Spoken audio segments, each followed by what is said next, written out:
Chers auditrices, chers auditeurs, bienvenue pour le retour donc de Gola Sobet après cette trêve internationale plus le week-end de Coupe du Portugal et ça fait bien 3 semaines qu'on n'était pas ensemble juste avant ce vendredi juste avant donc cette nouvelle journée de Liga Noche hein, comme d'habitude vous êtes maintenant habitué à ce rendez-vous où on est plutôt pas mauvais avec Alex depuis qu'on a lancé ce podcast donc on va continuer hein, et on va essayer de à la fois bien évidemment d'analyser cette nouvelle journée de Liga Noche et bien sûr de vous donner quelques conseils paris, bien sûr tout en restant prudent et raisonnable. Donc comme vous le savez, comme d'habitude, Alex est avec moi. Alex, comment tu vas?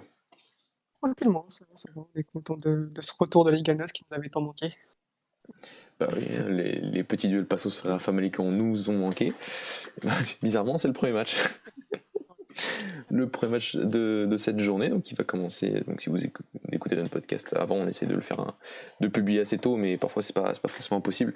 Donc c'est le premier match donc, de ce vendredi, 20h, entre un Passos Ferreira qui est sorti, et pas la semaine avant la trêve internationale, mais juste avant d'une victoire face au FC Porto, qui donc retrouve sa maison face à un Famalicão aussi qui était pas mauvais sur la fin avant la trêve internationale. Alex, qu'est-ce que tu vois dans ce match avec des cotes assez équilibrées et pour l'équipe à domicile qui elle aussi dépasse la barre la barre des deux en termes de cotes? Je vois un match assez ouvert entre deux équipes qui ne jouent pas de la même façon, mais qui ont des grosses identités de jeu. Donc, comme l'a dit si bien Pepa, l'entraîneur de Passos, il pense que ce sera un bon match, un match assez spectaculaire entre deux équipes qui sont quasiment au même endroit au classement, avec Famalicão qui est 9e et Passos qui est 10e. Il y a un point qui les sépare. Donc je vois un match assez ouvert entre deux bonnes équipes de notre championnat. Et je vois personnellement les deux équipes marquées qui est coté à 1,78. Donc c'est une bonne cote et je vois les deux équipes marquées. Je suis d'accord avec toi. J'ai même trouvé un combiné par rapport à les deux équipes qui marquent et plus de 2,5 buts. Ça voudrait dire qu'il y aurait donc au minimum Ah 3 oui, buts, plus et Passos et les Famalicão trois. qui marquent. Et ce serait Ouais. coté donc ça double 2,16. Donc je trouvais ça pas mal parce que je suis tout à fait d'accord avec toi. Deux équipes avec deux identités de jeu différentes mais offensives et qui, à mon avis, vont se lâcher. Et donc ça risque d'être un beau match avec des buts. Donc je suis d'accord avec toi sur les deux équipes qui marquent et je rajoute en plus plus de 2,5 buts parce que c'est pas impossible qu'il y ait un vainqueur dans ce match. Bien sûr. Ensuite, deuxième match, toujours ce vendredi, entre Tondela et le Vitória. Le Vitória donc, qui continue sa marche en avant, malgré toutes les turbulences de ce début de saison, face à un Tondela qui a toujours autant de difficultés, malgré une victoire, il me semble, juste avant la trêve, mais on est toujours aussi déçu du jeu proposé par l'équipe de Tondela. Alex, qu'est-ce que tu vois dans ce match avec un Vitória qui se déplace avec une cote de seulement 1,81? Ouais, c'est vrai que c'est dommage que la cote comment dire, enfin, moi, je vois pas comment un Guimarães peut perdre face à cette faible équipe de Tondela. D'ailleurs, que moi, si je devrais miser sur un pari long terme, je vois pas Tondela se maintenir cette saison.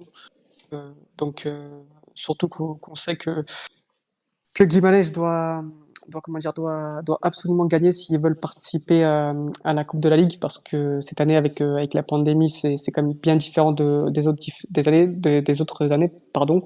Donc, on aura, pour se qualifier cette fois-ci pour la Coupe de la Ligue, il faut impérativement finir dans les 6 premiers lors de la dernière journée de novembre, donc c'est cette journée-là. Euh, ouais, c'est cette journée-là, Mathieu, oui, c'est C'est cette ça, journée-là. ça. Du coup, pour se qualifier pour cette Coupe de la Ligue et ensuite participer au Final 8 qui aura de lieu en décembre, il faut gagner pour Guimarães. Donc, Guimarães qui marque peu de buts, mais qui en encaisse pas beaucoup, va affronter une équipe qui marque aussi très peu de buts, mais qui, elle, en prend beaucoup. Donc, moi, si je devrais miser quelque chose, ce serait donc Guimarães qui gagne. Et si on veut se rassurer un peu, on pourra mettre le remboursé si match nul. Donc ça fait une cote environ 1,30. Donc oui, un Guimarães qui gagne, remboursé en cas de match nul.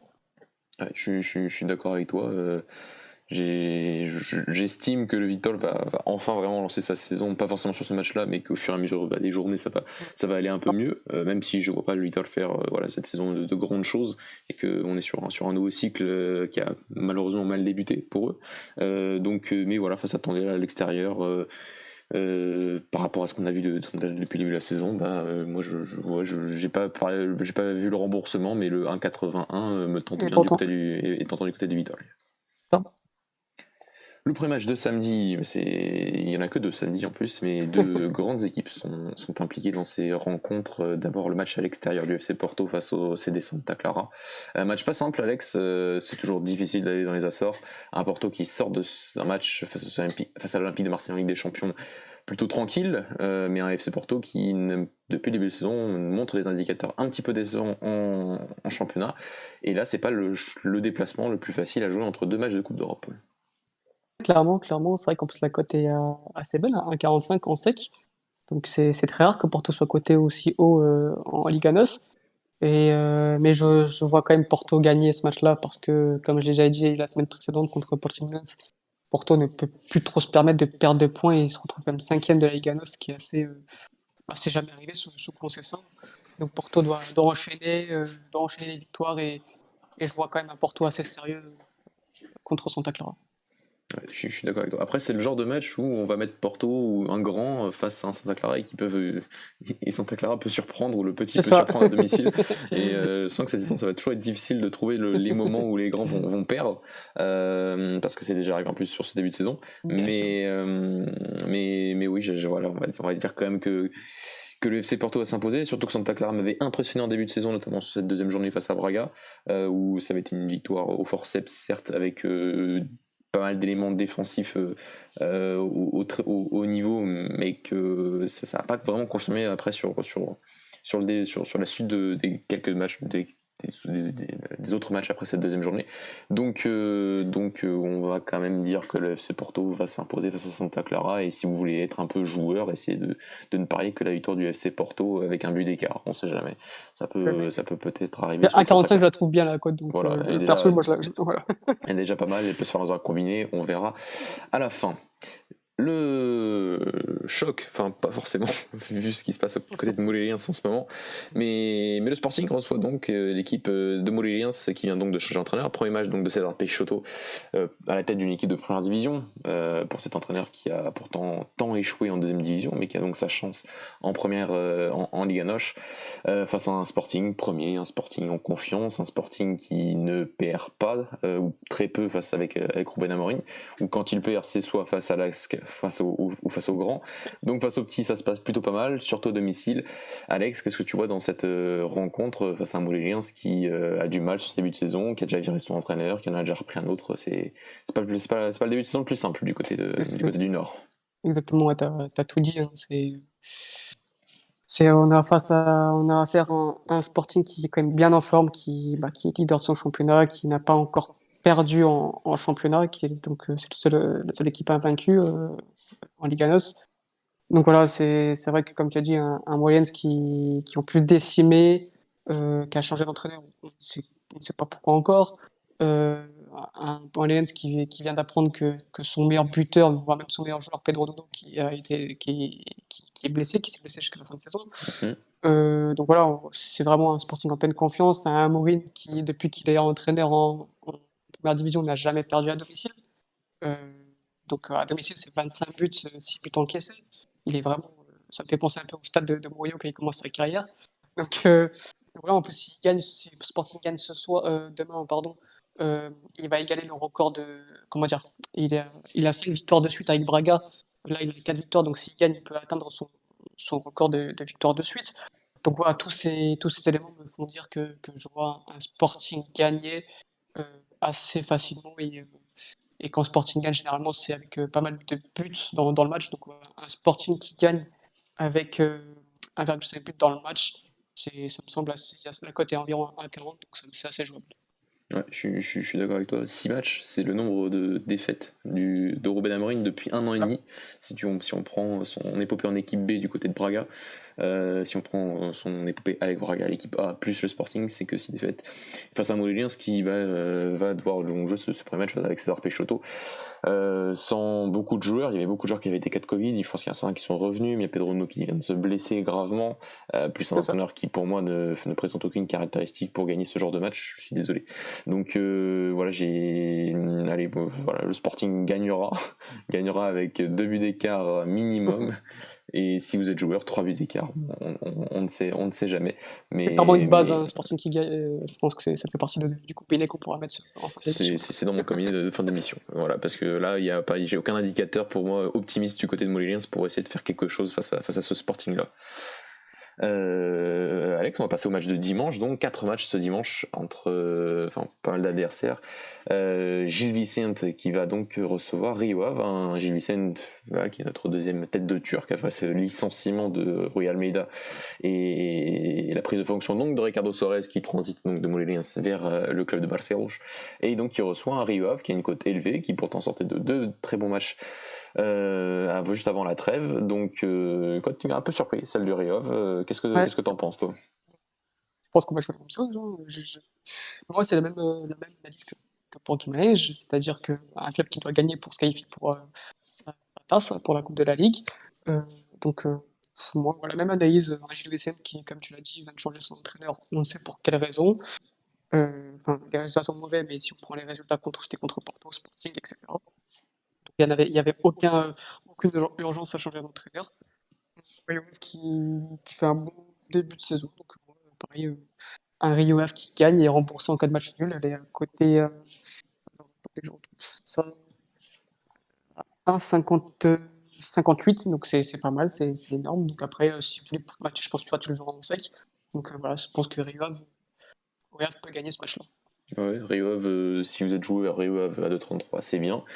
Sinon, Rio Ave qui ne perd pas, ça reste quand même 1,35, ça peut se mettre dans un combiné, c'est plutôt intéressant parce que c'est vrai que Gilles Vicente qui change d'entraîneur comme ça aussi précipitamment, bah, là aussi on a peu d'indicateurs, comme on avait en début de saison quand les équipes rentraient en lice, bah là on a très peu d'indicateurs, pourtant une équipe qui n'était pas déplaisante à voir en plus au début de saison sur pas mal d'aspects de son jeu. Deuxième match de ce dimanche, toujours à 16h. Match intéressant, et là aussi pour la Coupe de la Ligue, Alex, voilà, avec un Portimonense, c'est pas le côté Portimonense, hein, c'est plutôt du côté des visiteurs national, qui donc se déplace à Portimão avec cet objectif aussi, donc de continuer sur sur son bon début de saison, un national qui n'a perdu qu'un match, c'était à Braga, et un national donc qui a aussi cet objectif avec cette 5e place qu'ils ont actuellement pour aller chercher cette Coupe de la Ligue dans les mois à venir. Donc qu'est-ce que tu vois face à une autre équipe, un peu comme une autre équipe du Portimonense qui nous déçoit grandement depuis le début de saison? Euh, c'est vrai que là, c'est un match un peu plus compliqué à pronostiquer, mais au niveau des dynamiques et comme pour Tondela, Portimonense, pour moi, fera partie des équipes qui vont descendre tellement ils ne proposent pas grand-chose. Ils ont encore perdu contre l'Elias, je crois, c'est ça, En en Coupe du Coupe de la Ligue, Portugal, là. en Coupe du Portugal, Et oui. c'était vraiment possible, hein. Ça se sentait vraiment Ouais, très, très très loin que c'était clairement possible que c'était Lely clairement, ouais. pouvait battre ce Portimonense là. C'est ça, Vraiment, donc l'Eli avec une équipe de 3e division. Donc, voilà, ça montrait à quel point cette équipe est faible. Donc un National Belair pour qui on a beaucoup d'estime avec Mathieu grâce à son entraîneur Luis Frère. Donc, voilà, moi je jouerais donc un National Madère qui ne perd pas et pour un peu faire grossir la cote avec un Brian Villas-Goss qui marque parce que c'est le meilleur buteur de cette équipe-là et c'est le joueur qui tire le plus d'ailleurs en Liga NOS avec Santana, de l'attaquant de Santa Clara. Donc voilà, ouais, ça fait une cote à 3,20, donc ça fait une bonne petite cote à jouer, donc voilà, ce sera mon petit pari. c'est vrai qu'on n'a pas parlé de Thiago Santana qui marque face au FC Porto et qui est recruté par Porto l'hiver prochain. C'était possible. C'est Euh, possible. non, non, mais j'avais le buteur, j'avais aussi Rias Gos. Enfin, je l'avais comme s'il avait déjà marqué, mais en tout cas, Rias Gos a encore, il me semble, marqué en coupe lundi dernier. Donc, ouais, je pense qu'il va atteindre sa petite dizaine de buts cette saison. Donc, il est déjà bien parti. Et un national, oui, là, qui ne perd pas. Voilà, c'est toujours difficile face à un match à l'extérieur, surtout au Portimão, malgré le début de saison. Donc voilà, mais un national qui ne perd pas. Et il me semble que s'ils ne perdent pas, ça peut quand même être pas mal pour la Coupe de la Ligue. Faudrait quand même que je vérifie qualifie. Mais voilà, il y a cet objectif en plus de se frotter aux 6 meilleures équipes donc à la fin du mois de novembre, aux 6 meilleures équipes du championnat, plus les 2 meilleures équipes de la deuxième division. Donc voilà, donc ce sera un beau symbole en tout cas devant le national déjà d'atteindre cet objectif. Il reste deux matchs dans cette journée de dimanche, oui.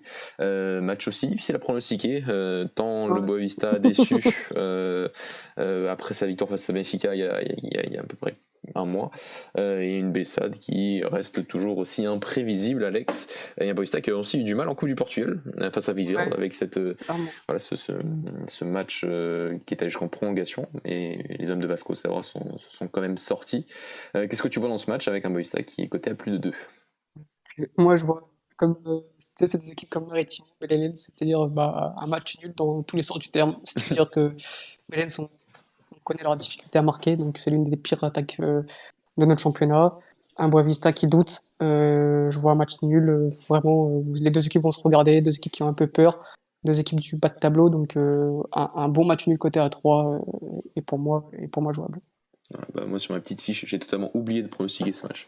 Donc voilà, je suis désolé. Pourtant, voilà, mais c'est vrai que Boavista m'a déçu après ce match assez efficace. Je m'attendais à mieux, et bon, voilà, c'est pas arrivé. Donc je pensais que voilà que ça allait être enfin j'espérais que ça soit. J'avais des doutes, mais j'espérais que ça se lance vraiment, et au final, ça c'est pas du tout. Ils n'ont pas utilisé cette dynamique d'une victoire pourtant probante face à Benfica.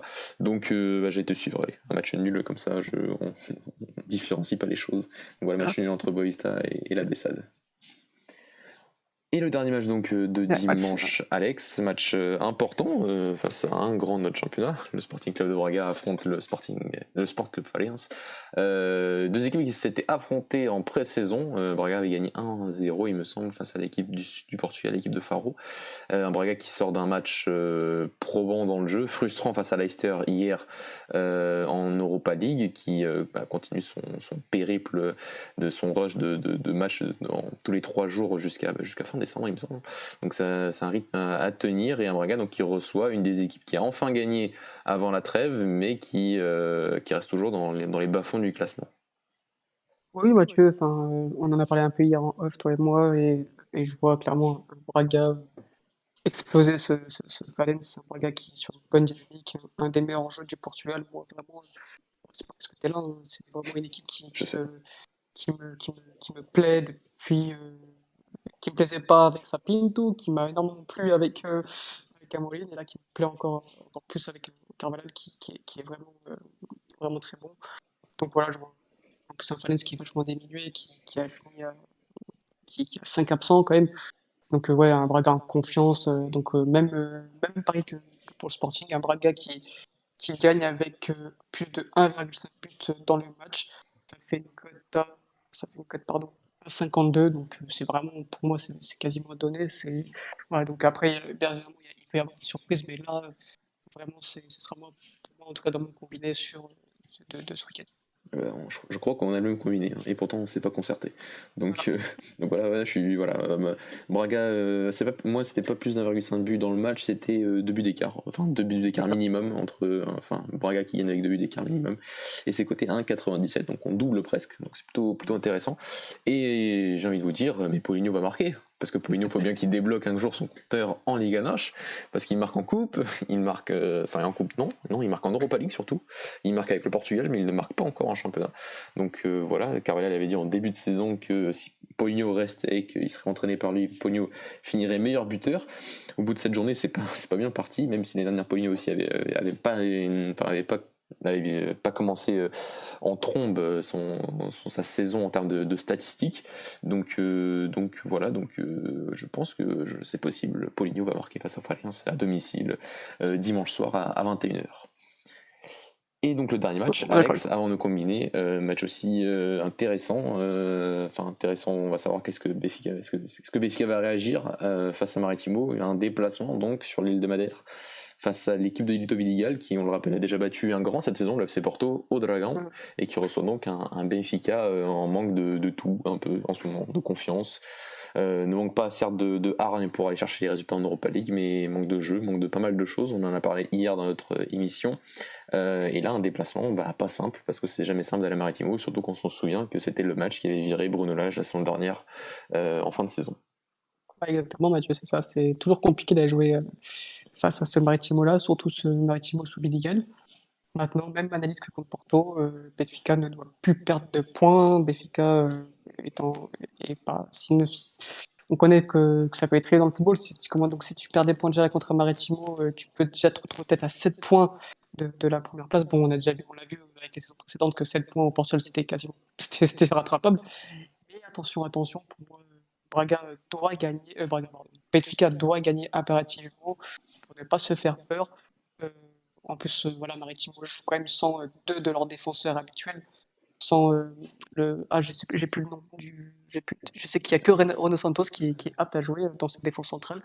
Zinedine est blessé. Zinedine a le Covid ou est blessé, je sais plus quoi. Et il y a un autre, Mathieu, si tu as son nom, je sais plus. Je vais chercher. Je sais plus. Mais voilà, je sais qu'il y a que Renato Santos qui peut jouer dimanche. Donc, quand on sait que Vidigal se repose énormément sur une défense solide, quand tu joues sans deux de tes défenseurs habituels, je vois quand même Benfica avec gagner ce match-là. Maintenant, je vois pas Benfica gagner avec énormément de buts d'écart. Donc, je vois un Benfica gagner, mais moins de 4,5 buts dans le match, ce qui fait une belle cote quand même à 1,60. Moins de 4,5 buts. Ouais, ça fait quand même. Ah oui, c'est pas mal. Ouais. Moi, j'étais prêt à jouer fortement le Benfica qui ne gagne que par un but d'écart. Voilà, tu vois. J'étais prêt, 3,65. Donc, parce que c'est le genre de match où je pense que Benfica peut gagner, mais que vu la confiance, vu les absents aussi du côté de Benfica, parce qu'il me semble que Tarapte et Darwin ne seront pas revenus d'ici lundi. Donc pourtant les deux meilleurs joueurs de Benfica de mon point de vue dans cet effectif. Donc voilà, pourquoi pas tenter, plus tenter que c'est loin d'être un pari sûr, mais le Benfica qui ne gagne que par un but d'écart, un peu comme le FC Porto face à Portimonense, il me semble, ou Gil Vicente il y a quelques semaines après un match de Coupe d'Europe aussi face à City, il me semble. Donc ça me semble pas tout à fait impossible, et surtout Porto c'était à domicile, c'était pas à l'extérieur, et surtout pas dans le stade de Maritimo. Et Alex, donc il nous reste un petit truc avant de conclure ce podcast, notre combiné. Je pense que tu vas me dire si c'était ton combiné aussi, mais le Sporting qui gagne avec 2 buts d'écart minimum et Braga qui gagne avec 2 buts d'écart minimum, c'était mon combiné. Est-ce que c'était à peu près la même chose pour toi? Moi, c'est la même chose. Enfin, c'est la même chose. C'est juste une variante. C'est donc Sporting qui gagne, Sporting Portugal qui gagne avec plus de 1,5 but dans le match. Braga qui gagne avec plus de 1,5 but dans le match, ça me fait une cote à 2,10. Donc on a à peu près la même chose. Que toi, c'est avec 2 buts d'écart. Moi, c'est plus de 1,5 but dans le match. Ah ouais, à chaque fois. Moi, c'est plus ambitieux, entre guillemets. Voilà. Parce que ça monte jusqu'à 3,40, 3,35. La cote de ce combiné avec donc le Sporting qui gagne, Benfica, Braga qui gagne, et les deux équipes qui gagnent donc avec plus de 2 buts d'écart. Minimum 2 buts d'écart. On a les deux équipes qui gagnent. C'est pour nous, c'est quasiment sûr. Voilà Alex, je pense qu'on va conclure sur ce petit podcast comme d'habitude. Donc voilà, bien sûr, toujours comme n'hésitez pas à nous suivre sur tous nos réseaux sociaux, mettre un petit pouce bleu sous la vidéo, à écouter nos 2 lives de cette semaine, spécial Coupe d'Europe avec la victoire du FC Porto et les matchs nuls de Benfica et de Braga en Ligue Europa, et un petit teasing bien sûr dimanche, la sortie de notre podcast 18h je pense, comme on a cette habitude maintenant, pour parler de la direction sportive et des dirigeants au Portugal, et Dieu sait qu'on a des choses à dire. Exactement. Alex, salut, à la salut, prochaine, et à tous nos éditeurs, passez une très bonne soirée si vous nous écoutez en ce vendredi 27 novembre. À la prochaine, ciao. Et jouez avec modération surtout. Bien sûr.